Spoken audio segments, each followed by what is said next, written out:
Hey everyone, it's me, Barbara, a 41-year-old woman here to share a captivating story from a chapter in my life that unfolded a few years back, around the time I was celebrating my 38th birthday. Life took an interesting turn when I married Frank, linking me with a family of considerable wealth thanks to Frank's dad, Paul, a notable businessman. Paul and I first crossed paths professionally as he guided me during my tenure at his company, which eventually led me to leave my job to explore a romantic journey with Frank. Our bond was strong, built on mutual success, and a shared vision for a fulfilling life, and we eventually tied the knot with Paul's blessing. However, Frank's mother, Hannah, never saw me in a favorable light, believing her son should have chosen a partner from a more affluent background rather than someone with humble beginnings like myself. Despite her cold demeanor and elitist attitude, I chose not to confront her to avoid any discord. Unfortunately, keeping the peace didn't spare me from future conflicts. The situation escalated when I decided to quit my job, a decision that Hannah and Frank scrutinized harshly. They couldn't understand why I would leave a prominent position that was on the verge of an upgrade. Frank, the company was overworking me to the point of physical and mental exhaustion. You've seen the toll it took on me these past few years. It was imperative for me to step back, I tried to explain, only to be met with accusations of lacking ambition and resilience. Paul, ever the voice of reason, defended my decision, urging them to be more understanding and supportive. Despite his intervention, their critical views resurfaced whenever he was not present. Believe me, my last job was detrimental to my well-being, a fact even my therapist was deeply concerned about. Leaving was not a matter of choice, but necessity. While I was in between jobs and seeking new opportunities, my husband and mother-in-law showcased their disapproval once again by excluding me from Paul's retirement party, citing my current unemployment as a source of embarrassment for the family. This incident laid bare their shallow perspective and lack of empathy towards my situation. We can't have you overshadowing the event. It's a significant day for my father, and we don't want the chatter to revolve around Paul's unemployed daughter-in-law. The focus should remain on his achievements, not be diluted by gossip concerning you. I had hoped to be present to support Paul, as he's been a guide to me, and I consider myself part of his family too. However, it seems I'm being sidelined. Oh, come on. The last thing we need is for you to make a spectacle of yourself at the retirement celebration. If you had any dignity, you'd volunteer to sit this one out. Don't dare tarnish our esteemed reputation by showing up, they admonished. Barbara, do you actually agree with this? I questioned Frank, seeking his stance. Absolutely, Frank concurred with his mother. Nobody wants a failure at such a prestigious event. Consider this your final warning. Stay away. I was dumbfounded by their cruelty. The disdain from my husband and mother-in-law was palpable. They expressed shame in having me as part of the family. Frank's transformation into someone I barely recognized was a deep cut, exacerbating the situation to unbearable levels.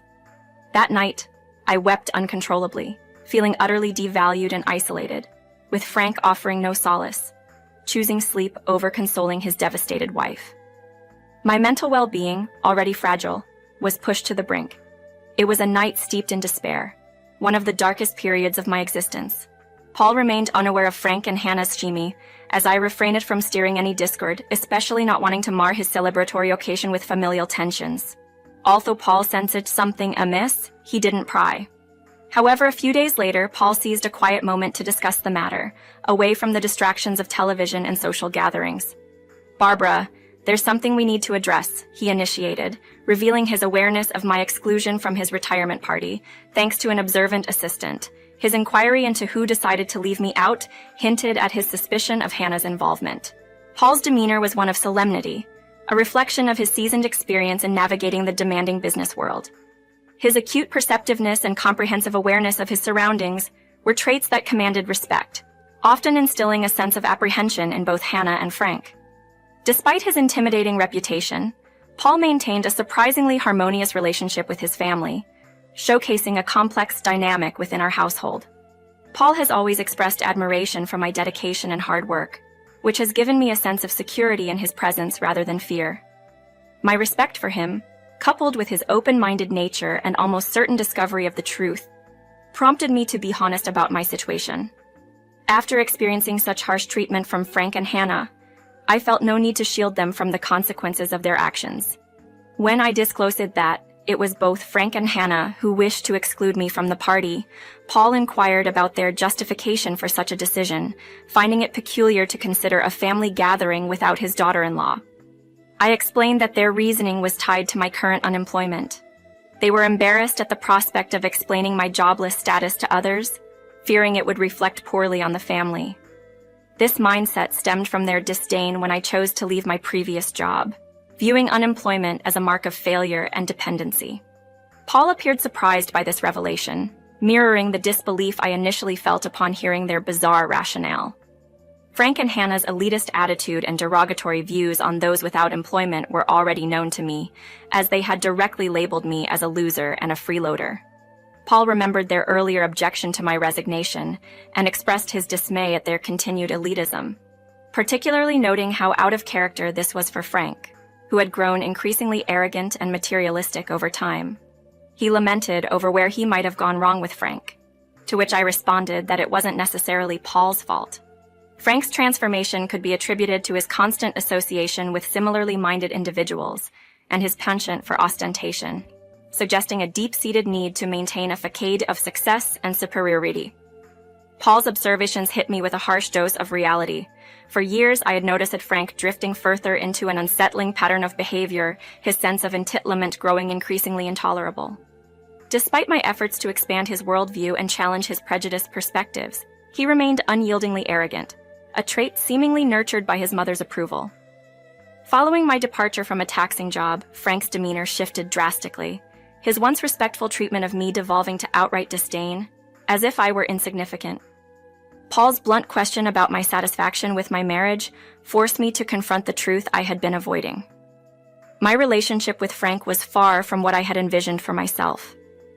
I confessed to Paul that since leaving my job, Frank had become unrecognizable, diminishing my worth as an individual and bombarding me with derogatory labels such as lazy, loser, and even gold digger. It was ironic, considering Frank's own lack of ambition was the most pronounced I'd ever witnessed, making his accusations all the more ludicrous. Frank had distanced himself from my professional life, under the mistaken belief that he would inherit control over Paul's business in the future. This entitlement, Paul confirmed, was misguided, and revealed a troubling laziness and expectation of unearned success. Paul's reassurance was a balm to my troubled spirit.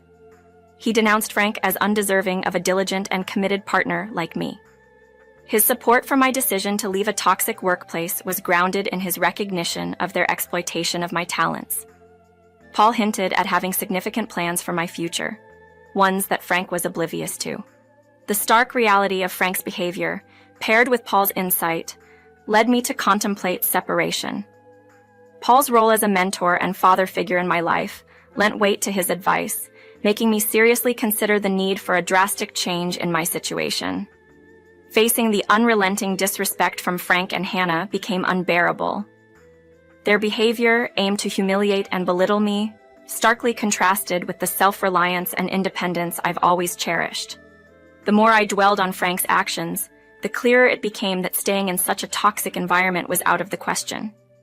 My contributions and efforts, seemingly invisible to them, only highlighted their obsession with superficial appearances over genuine relationships, even if it meant hurting those closest to them, including myself.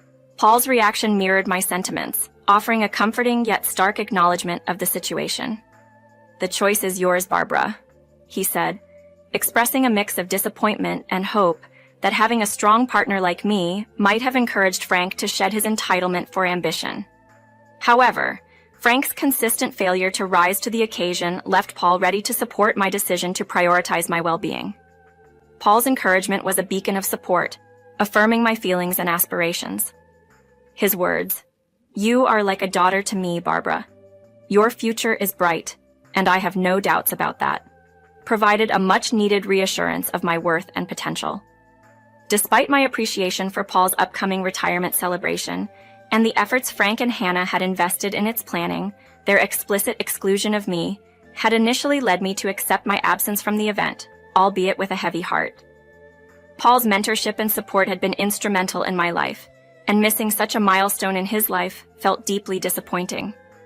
Unexpectedly, Paul's response to my exclusion from the party was resolute and unwavering. "Absolutely not.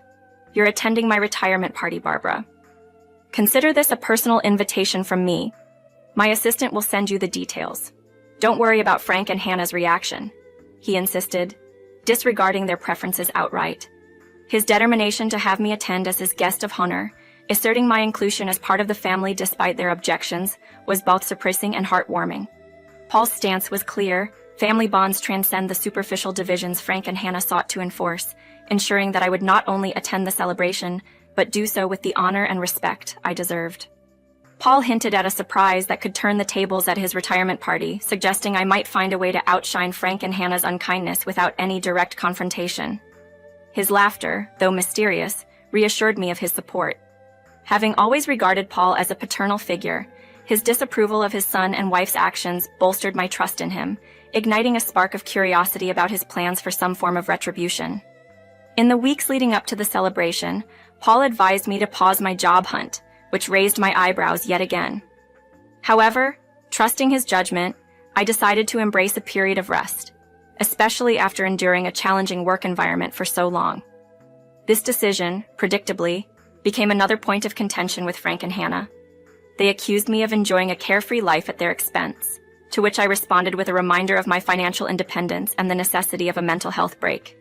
Their accusations escalated, labeling me as a gold digger and forecasting a bleak future where I would deplete Frank's finances. Their harsh words solidified my resolve to end the marriage, leading me to consult a lawyer about divorce proceedings. The realization that my relationship with Frank had deteriorated beyond repair was a pivotal moment, one that underscored the need to extricate myself from this toxic environment. When I shared my decision with Paul, his immediate and supportive response was a comforting affirmation that I was making the right choice. Paul's smile, far from the reaction one might expect in such a scenario, signaled his unwavering support and perhaps a hint of relief that I was taking steps to reclaim my dignity and happiness. As I navigated the turbulent waters leading up to my divorce from Frank, I opted to delay the announcement until after Paul's retirement party. Given Paul's status as a well-respected businessman in our community, the event promised to be a grand affair. Despite my reservations about Hannah's character, I couldn't deny her knack for orchestrating a stylish celebration. Frank and Hannah, assuming I would comply with their wishes, left early with Paul, likely fabricating some excuse for my absence. Contrary to their expectations, I made my entrance when the party was already buzzing with excitement. Frank and Hannah's irritation was palpable upon seeing me. Their attempt to confront and dismiss me was abruptly halted by Paul's authoritative voice. He publicly welcomed me, much to their dismay, claiming I was the evening's guest of honor, a detail that caught everyone off guard, especially since Frank and Hannah had been so adamant about my non-attendance. Their feeble attempt to insist I was unwell and needed to leave was quickly overshadowed by Paul's assertion of my well-being and the importance of my presence. He revealed, much to everyone's surprise, that he had personally invited me, highlighting the discourtesy of Frank and Hannah's exclusion. Paul's announcement that I was the guest of honor not only spotlighted their deceit, but also their failure to sideline me from the family's milestone event. Frank and Hannah's panic was evident as they realized Paul was fully aware of their scheming, and his smile did little to mask his displeasure. Hannah's attempt to smooth over the situation with a nervous smile and a hasty explanation only underscored their desperation to salvage their standing in Paul's eyes. The unfolding drama made it clear that despite their efforts to diminish my role in the family, Paul's support and recognition of me remained unwavering. In the midst of a heated exchange, Paul decisively cut through Frank and Hannah's objections about my presence at the party, emphasizing my status as his honored guest regardless of my employment situation. Despite their protests that my lack of a job and dwindling finances made me unfit to mingle with their elite guests, Paul was unstayed, hinting at a solution to the very problem they lamented. Without missing a beat, Paul seized the moment to address the gathered crowd, his announcement ready to upend the evening's dynamics. The anticipation was palpable, with all eyes on us, especially Frank and Hannah's, whose nervousness betrayed their uncertainty about Paul's intentions. Their anxiety was well-founded, for Paul was about to reveal a decision that would drastically alter the course of our lives. In a grand gesture fitting of his career's climax, Paul announced his retirement from the CEO position of his company, a role he had cherished and excelled in for years. The question of his successor, which had been the subject of much speculation, was finally answered in a move that stunned everyone present. Paul named me, Barbara, as the next CEO, entrusting me with the legacy and future of his company. The room erupted in a mixture of gasps and applause, a testament to Paul's unexpected but bold decision. I stood there, shocked and overwhelmed by the enormity of what Paul had just announced. This explained his insistence on my attendance and his cryptic hints about Frank's impending comeuppance. By declaring me his successor in front of his esteemed colleagues and rivals, Paul made a powerful statement about his faith in my capabilities and vision for the company's future. Frank's reaction was one of disbelief and outrage. He protested loudly, unable to accept that the position he presumed would be his was being passed to me. Paul, however, remained unyielding, challenging Frank's entitlement and criticizing his work ethic and interpersonal skills within the company. The revelation not only served as a dramatic twist to the evening, but also as a turning point, marking the beginning of a new era for the company and a profound change in my personal and professional life. Paul's declaration that I would inherit half of his shares, with Frank and Hannah sharing the remainder, was a moment of utter disbelief for me. This move not only ensured that Frank could never hold a majority stake, but also cemented my role in steering the company's future. Paul's actions spoke volumes about his confidence in my abilities and his disappointment in Frank's lack of merit. Frank and Hannah's reaction to Paul's announcement bordered on hysteria, with Frank insisting that, as Paul's son, he was entitled to the entirety of Paul's shares. Paul, however, stood firm, emphasizing that family ties alone did not justify inheriting his life's work, especially when Frank had shown no real aptitude or dedication. He believed I possessed the qualities of a capable CEO, unwilling to entrust his company to someone he viewed as undeserving. Frank's plea for me to reject Paul's decision was met with my reminder that, ironically, I was now gainfully employed, thereby addressing their previous criticisms of my unemployment. Paul's amusement at my retort and his display of the legal documents confirming his decision left no room for doubt about his intentions. Frank and Hannah, overwhelmed by emotions, found themselves silenced by Paul's rebuke for attempting to mar the celebration with their objections. The conflict escalated upon our return home, with Frank and Hannah attempting to persuade me to decline the CEO position. Paul's support for my stance and his criticism of their entitled behavior underscored the divide between their expectations and the reality Paul envisioned for his company and legacy. My announcement of divorce from Frank, anticipated by Paul, dismantled any remaining pretense of their accusations against me. Despite their last-ditch efforts to sway my decision, my resolve was unshakable. Recognizing my self-worth and acknowledging the dissolution of my love for Frank, I proceeded with the divorce. Paul's own relationship with Hannah appeared irreparable, as he too contemplated a life apart from her. Embarking on my journey as CEO, I found acceptance and respect within the company, leveraging my skills to chart a new course for its future. Frank, now reporting to me, persisted in his attempts to reconcile, albeit with motives transparently tied to regaining control over his father's assets. However, my resolve remained firm, closing the chapter on our relationship and focusing on the opportunities and challenges ahead as the leader of Paul's legacy.